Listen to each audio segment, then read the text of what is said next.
everyone and welcome to Fermentation Friday. This week I make yogurt and spoiler alert, it actually works out. Yay!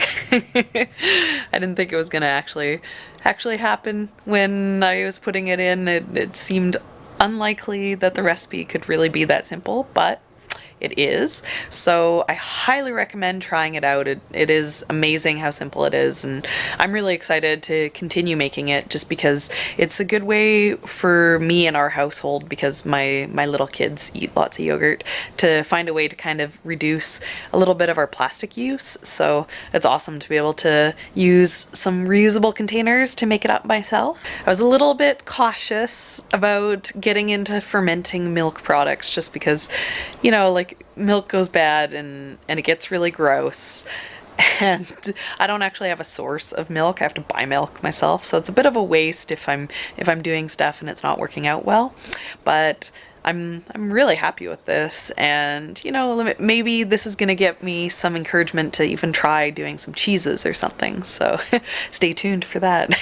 I filmed myself doing the process, so check it out. Okay, so I have together my super basic supplies. I have milk and a pot and a candy thermometer, and I'm gonna add the milk into the pot and then heat up the milk either until it boils or until the candy thermometer reads 180 using medium heat.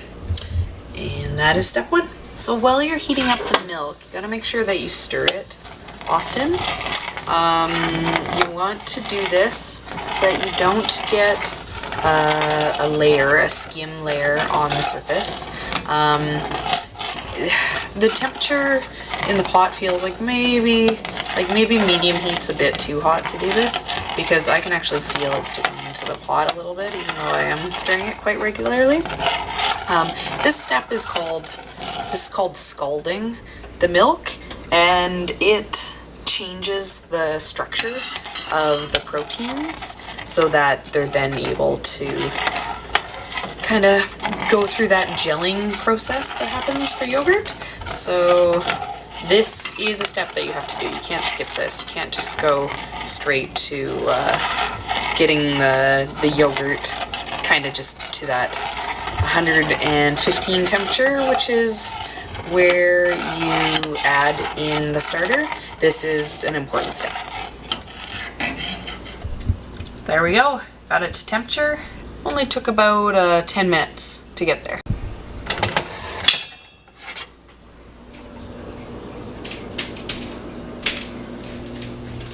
The next step was to cool down the milk, and they're saying that you could do that quickly by just putting it into basically a cool water bath.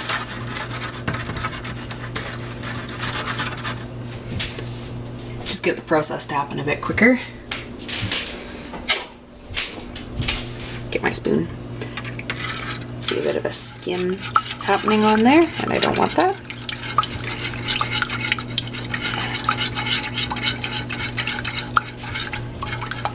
So I need it to cool down to 115. And then at that point, we add in our yogurt. Okay, I have my milk to temperature. So the next step here is I need to get the yogurt. So the yogurt is what you use for the starter, and what you are looking for is a yogurt that, let's see if you can read that there. Anyways, you want it to have active bacterial cultures and no preservatives and no added sugar or any sort of additives. So just kind of straight up yogurt. And the recipe that I looked at was for 4 cups of milk, but I am only using 2 cups because I don't need that much yogurt.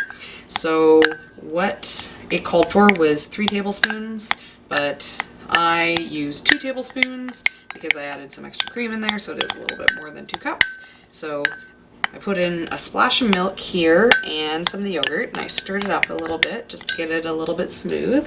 Then I'm going to bring it over here to my cooled milk, and I am going to, oh shit, I'm gonna spill it everywhere.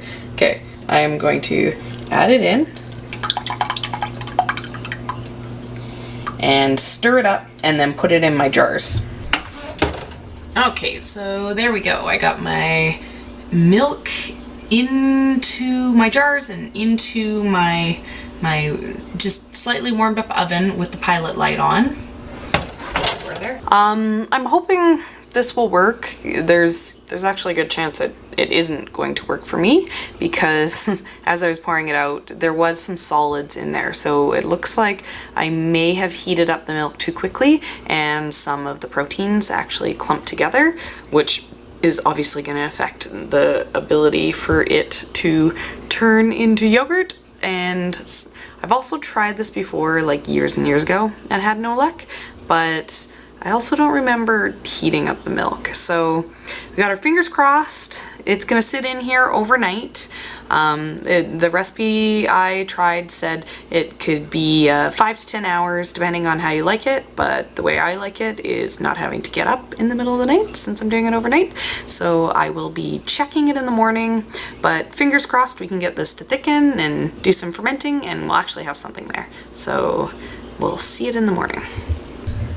Okay, moment of truth. Let's see if it worked out. Oh, it's thick. Ah.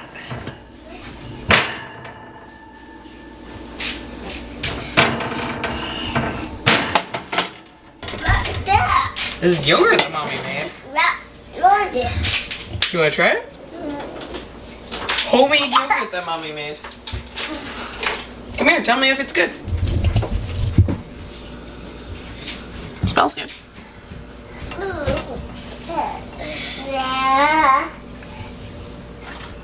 Okay. Try it. Smells good. Mommy made it. What about you, Sam?